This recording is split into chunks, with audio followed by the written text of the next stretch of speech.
जय जगन्नाथ। नमस्कार। मु मंजुबला दास। मोर कविता डर। पिला बेले डरुथिली ककबाया नानाबाया धुओबाया को सुमा बाईआणी आउ पागला धनिया नना को।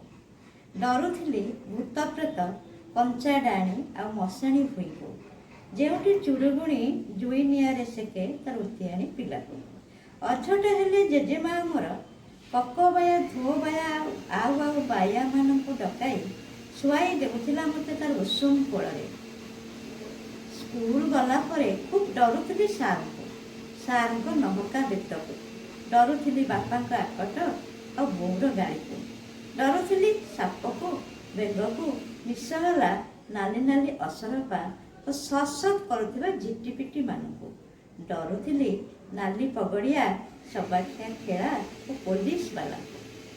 किशोरी बयसरे सभी आगरू निजको लुचाई लुचाई डरुथिली देहर अनुभूति परिवर्तन को। परे परे डर लगिला पुरुष को तांको कटास भली जल्ला जल्ला आखि दीटा को। डरुथिली निंदा को अपवाद को तुंड बाइंद को एवं प्रेम करने को। लुचि लुचि प्रेम कला परे खूब डरुथिली मो प्रेमीकर लुह आउ मोर को। कॉलेज रे डरुथिली क्लासरूम भितर और बाहर बाजे कमेंट मारुथिबा छतरा पिला। संसारी साजिला परे भारी डर झटापटा जंजाल को एकजिदिया स्वामीकर मर्जी को राग गुस्सा असहल अभिमान एवं हठात ठीक अच्छे मुझे चलिली कही सार्ट पैंट पिंधि बाहर जावा मुहूर्त मन। डरिली भी शाशु नणंद को जा देउला को बेल अबल खुणी देउथिबा साई पड़िशा को। डरिली भी राग रुषा थम थम मो अलियाल पुआ झील को। चाकरी जीवन में हाथे मापी चाखिंडे चलिले भी मु डरिली जीरारू शिरा बाहर करुथिबा उपरस्थ हाकिमाती को। डरुथिली भूल बुझामणा निआंगिला मिछ कलिगोल पाटितुंड मारपिट को। डरुथिली महुआ कथा कही विष बोली दौथिबा कपड़ी छद्रमी मानू। डरुथिली रोग को शोक को जंत्रणा को आउ जिते जिते अघटन को। आज शाशु हेबा परे जीवन साहान्य डर टिके भी छाड़नी मते। मु डरुची मो पुओ बोहूंकर लगाम दिया कड़ा शासन को एठी बस सेठी बसना या कर ता करना एमती केते विधि निषेध को। डर केतेबेले तार लोमस नीला हातर शक्त पंजारे अथवा तार अक्टोपासी अफिडा बंधन रे एजावत जाबुड़ी धरिची उहुकिनी डाहाणी होई कुटाक्षर शोषी नेउची मोर शेष रक्तबिंदु। चेता पड़ी मो दुध अलतार देह हजाई देइची मो सुकुमारी मन कैशर भिजा मुपण एवं छल छल यौवन। टुकुरा टुकुरा करी भांगी देइची लाल टुक टुक हृदय धूसर कर देइची मोर मनर प्रतिटी सबुज पत्र को। मु बुझी पारे ना मु डरी डरी मरीची ना मरी मरी बंचिबार अभिनय करुची। किंतु कि आश्चर्य डरपोड़ा मनरे मो केउठु आसला एते साहस। दम्भिला दम्भिला मुपण मु फेरी पाइछि मते गोटापणी मुँह को। एबे मते टिके भी डराई पारुनी अतीतर बाया बायाणी ककमिना डाणी चिरगुणी स्वामींकर मर्जी शाशुंकर गंजणा पुओ बोहूंकर शासन एमिति कि एते टिके भी डरुनी समस्त को डराउथिबा मृत्यु को मरण त्रास को मु जीति जाइछि जीवन को मरण को एवं डर को। नमस्कार। अंतरर अंताक्षरी ठारू अंतहीन अंतरिक्ष जाए से गोटे मात्र विराट प्रश्नकलता मनुष्यर जावतीय विद्या बुद्धि विज्ञानर अग्रगति सते मात्र गोटे भूताणु भୟରେ समग्र विश्व आज पणबंदी हो सारी। मनुष्यर जावतीय अग्रगति मनुष्यर जावतीय विकास विज्ञानर जावतीय अग्रगति सते अणु परमाणु ऊर्जा बोमा और जैविक युद्धास्त्र सते गोटे भूताणु पाखे समग्र विश्व आज परास्त हो सारी कहले अत्युक्ति हेब ना। आज मनीष आज सन्देह अच्छी अंत सत्रस्त हो सारी शंकाग्रस्त हो सारी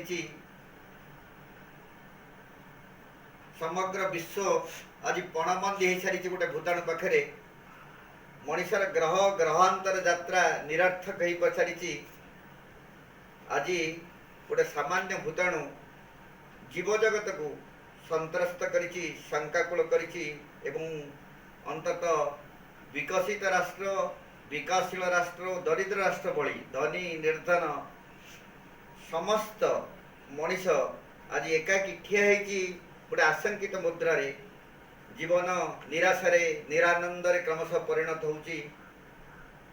ए होउछि अंततः से कोरोना भूताणुर भयावहता जहां नहीं जीव जगतर जो असंतुलन सृष्टि होइछि जो व्यतिक्रम सृष्टि होइछि मनीष प्रकृति उपरे जो अत्याचार प्रकृति आज तार दाऊ साधिबार समर्थ होइछि से संपर्कित एक कविता कवितार शीर्षक आत्मघाती। माटी फाड़ी माटी बिदारी खोजी बसिली पत्थर लुहा कोयला सोना रूपा हीरा नीला मोती माणिक्य तथापि मेंटिला नहीं भोक। माटी फाड़ी माटी बिदारी खोजी बसिली पत्थर लुहा कोयला सोना रूपा हीरा नीला मोती माणिक्य तथापि मेंटिला नहीं भोक।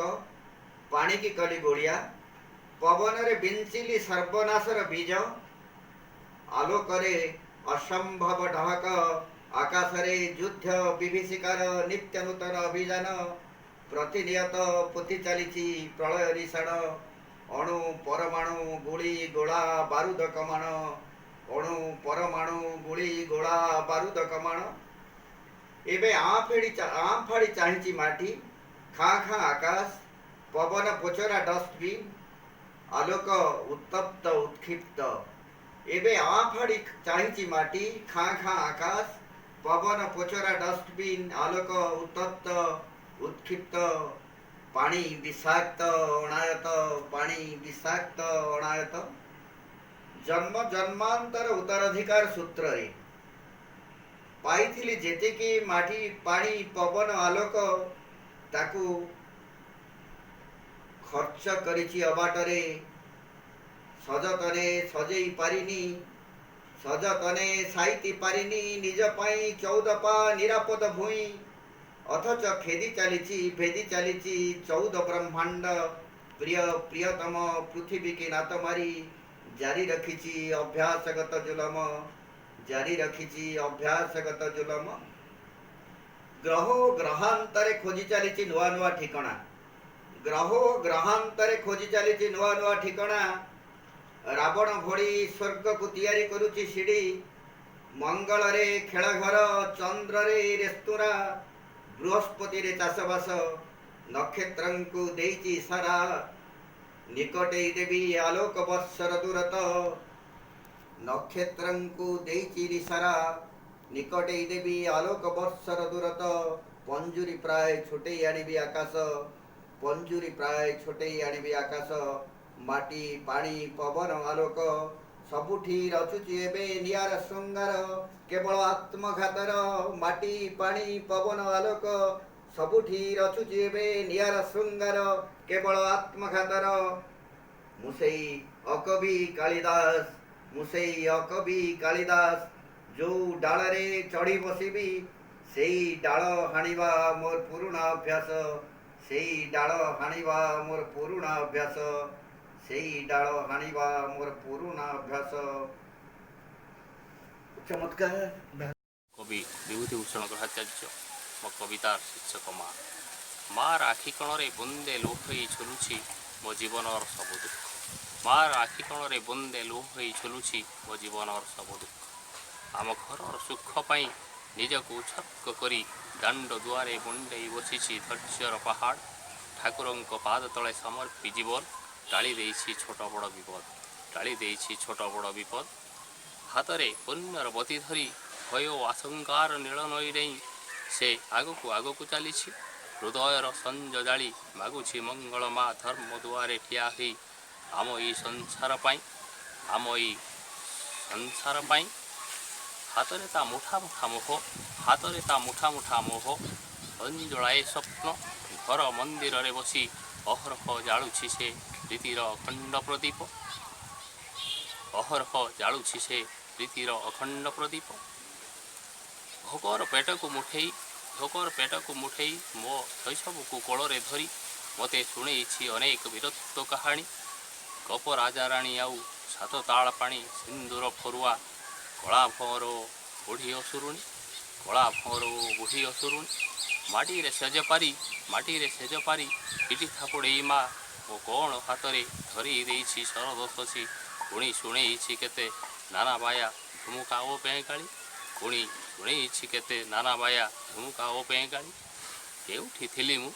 କେଉଁଠି ଥିଲି ମୁଁ ଆଗରୁ ଜାଣିନଥିଲି। ପୃଥିବୀକୁ ଛୁଇଁବା କ୍ଷଣି ଦୁଇଟି ସତ୍ୟକୁ ଚିହ୍ନିଥିଲି, ସିଏ ମା ଆଉ ମାଟି। ଧନ୍ୟବାଦ। ନମସ୍କାର, ମୁଁ ଅଞ୍ଜନା ବେହେରା ଆପଣମାନଙ୍କୁ ଏକ କବିତା ଶୁଣାଇବାକୁ ଯାଉଛି। କବିତାର ଶୀର୍ଷକ ଅଦୃଶ୍ୟ କାନଭାସ। ଜାଣିଛ ପ୍ରିୟତମ, ଖାଲି ଥିଲା ଏ ଅଦୃଶ୍ୟ କାନଭାସ। ହାତରେ କଲମ ନଥାଇ ତମ ଭାବନାରେ ଲେଖି ହେଲା ଅନେକ ଶବ୍ଦ। ଶେଷରେ ନୀରବତା ବି ସଜେଇବାରେ ଲାଗିଲା ଅନେକ ଫୁଲର ସେଜ। ଜାଣିଛ ପ୍ରିୟତମ, ଅନେକ ମୁହୂର୍ତ୍ତ ଆସିଥିଲା ମୋତେ ପ୍ରେମରେ ବାନ୍ଧିବାକୁ।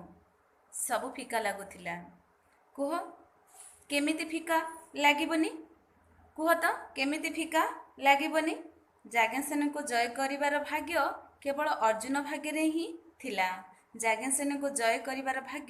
କେବଳ ଅର୍ଜୁନ ଭାଗ୍ୟରେ ହିଁ ଥିଲା। ତ ଯାଜ୍ଞସେନୀ ଦେଇଥିଲା ହୃଦୟ ଅର୍ଜୁନକୁ।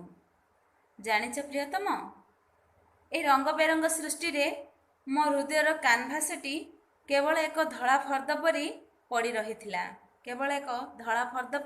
ପଡ଼ି ରହିଥିଲା। କେତେବେଳେ କେମିତି ଆପେ ଆପେ ତୁମ ଚିତ୍ର ଆଙ୍କି ହେଇ ଆସିଲା। ଆଉ ଚିତ୍ରକର ନ ହେଇ ମୁଁ ଏବେ ଶ୍ରେଷ୍ଠ ଚିତ୍ରକର ହେବାକୁ ବସିଛି। ସବୁ ଶବ୍ଦ ମୋ ଆଖିରେ ଦୋଳାୟମାନ ହେଉଛି, ମୋ ପାଖେ ଅଳି କରୁଛି ତାଙ୍କ କଥା ଟିକେ ଭାବିବା ପାଇଁ। କିନ୍ତୁ ତୁମେ ଏମିତି ବାନ୍ଧିଛ ଯେ ତୁମ ଛବି ହିଁ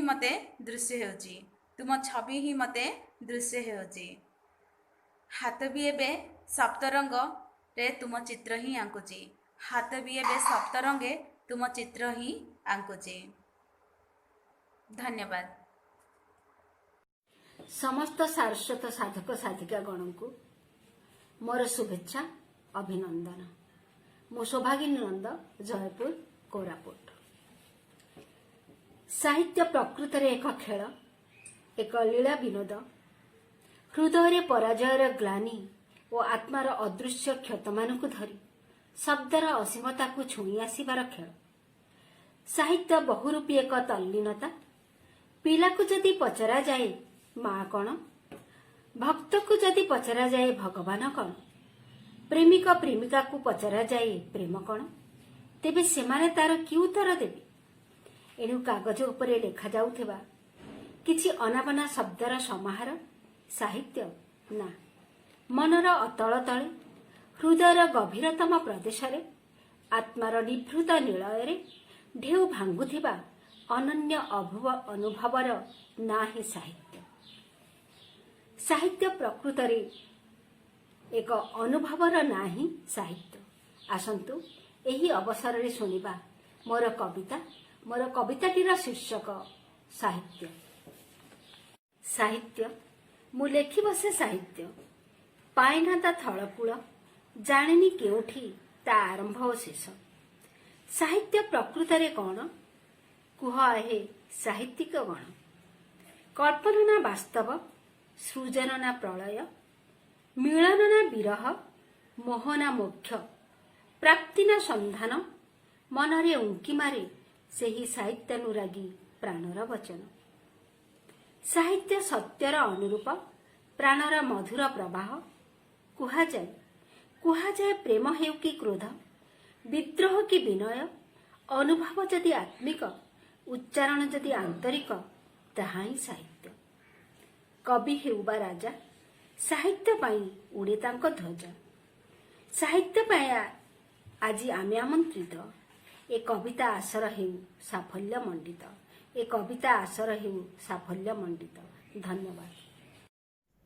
ମୁଁ କୃଷ୍ଣା ମିଶ୍ର, ଓପି ଜିନ୍ଦଲ ବିଦ୍ୟାଳୟ ରାୟଗଡ଼ ଛତିଶଗଡ଼ରେ ଜଣେ ଶିକ୍ଷୟିତ୍ରୀ ଭାବେ କାର୍ଯ୍ୟରତ। ଆଜି ମୁଁ ଆପଣମାନଙ୍କ ସାମ୍ନାରେ ମୋ ରଚିତ କବିତା ତୃଷ୍ଣା ଆବୃତ୍ତି କରିବାକୁ ଯାଉଛି। ଆଶା ଆପଣମାନଙ୍କୁ ଭଲ ଲାଗିବ। ତୃଷ୍ଣା। କେମିତିକା ତୃଷ୍ଣା ମୋର, ସବୁକିଛିର ସମାବେଶ ମୋଠେଇ, ତଥାପି ଅନ୍ୟର ଦୟାରେ ବଞ୍ଚିଛି। ଭଗବାନ ମୋ ହୃଦୟରେ ମୁଁ ମନ୍ଦିର ବୁଲି ବୁଲି ଖୋଜୁଛି। ନିଜ ଅସ୍ତିତ୍ୱର କଳନା ନାହିଁ, ଦିଗହଜା ପବନରେ କ୍ଷଣିକ ମହକ, ତା ପଛେ ମୁଁ ଗୋଡ଼େଇଛି। ମୋ ଭିତରେ କସ୍ତୁରୀ ମୋତେ ଜଣା ନାହିଁ। ଜୀବନ ସାରା ମୁଁ ବୁଝିନି ଆତ୍ମସନ୍ତୋଷର ମୂଲ୍ୟ। ଧନ ଦୌଲତ ମରିଚିକା, ନାହିଁ କିଛି କର୍ମ ତୁଲ୍ୟ। ଇନ୍ଦ୍ରଧନୁରୁ ରଙ୍ଗ ଚୋରେଇ ଧାଇଁଥିଲି ଜୀବନକୁ ରଙ୍ଗୀନ କରିବାକୁ। କେବଳ ଏକ ଶ୍ୱେତ ବସ୍ତ୍ର ହିଁ ଜୁଟିଲା। କିଛି ବାଟ ସାଙ୍ଗରେ ଚାଲିବାକୁ କେହି ନଥିଲେ। ଶେଷ ସମୟରେ ସମ୍ପର୍କର ବନ୍ଧନ ଛିଣ୍ଡିଲା। ଏ ସମସ୍ତ ଯେ ମୋର ତୃଷ୍ଣା ଥିଲା। ଧନ୍ୟବାଦ। ନମସ୍କାର, ମୁଁ ପ୍ରଗତି ଭୂୟାଁ, ଶୈଳବାଳା ମହିଳା ମହାବିଦ୍ୟାଳୟର ଓଡ଼ିଆ ଦ୍ୱିତୀୟ ବର୍ଷର ପିଜି ଛାତ୍ରୀ। ମୋ କବିତାର ଶୀର୍ଷକ କୋଇଲି କୁହୁରେ ପ୍ରେମ। ଫଗୁଣ ଆଣିଛି ମଳୟ ପବନେ ଚୋରା ପିରତିର କଥା। ଫଗୁଣ ଆଣିଛି ମଳୟ ପବନେ ଚୋରା ପିରତିର କଥା। ଫୁଲର ସାଥିରେ ଭଅଁର ଭାବୁଛି ପ୍ରେମର ଅକୁହା ବ୍ୟଥା। ଫୁଲର ସାଥିରେ ଭଅଁର ଭାବୁଛି ପ୍ରେମର ଅକୁହା ବ୍ୟଥା। ଫଗୁଣର ଏଇ କଅଁଳ ସଞ୍ଜରେ ତମ କଥା ପଡ଼େ ମନେ। ଫଗୁଣର ଏଇ କଅଁଳ ସଞ୍ଜରେ ତମ କଥା ପଡ଼େ ମନେ। ପ୍ରେମର ଗଜଲ ଗାଉଥାଏ ଏଠି କୋଇଲିର କୁହୁତାନେ। ପ୍ରେମର ଗଜଲ ଗାଉଥାଏ ଏଠି କୋଇଲିର କୁହୁତାନେ। ଝିପ୍ ଝିପ୍ ବରସାରେ ଦେହ ଯାଉଥିଲା ଶୀତେଇ। ଝିପ୍ ଝିପ୍ ବରସାରେ ଦେହ ଯାଉଥିଲା ଶୀତେଇ। ଯେତେ ଭିଜେଇଲେ ଏମନ ମନେ ନା ପ୍ରେମ ରଙ୍ଗ ଦିଅ ରଙ୍ଗେଇ। ରଙ୍ଗ ହେଉ ଜୀବନର ନିହାତି ନିଜର, ଅତି ଆପଣାର। ରଙ୍ଗ ନେଇ ତମେ ଆସ ନୀତି ସପନରେ। ତମ ହାତ ରଙ୍ଗ ଲାଗୁ ରାତିଦିନ ବରସାରେ।